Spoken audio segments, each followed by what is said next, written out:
Sveiki, skatītāji! Es parādīšu, kā iegūt reklāmu bloķētāju Google Chromā.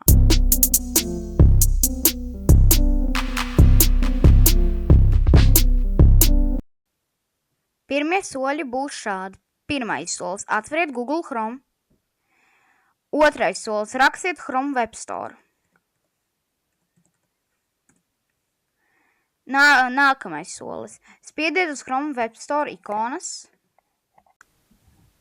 Pēc tam meklēšanas logā rakstiet Adblock.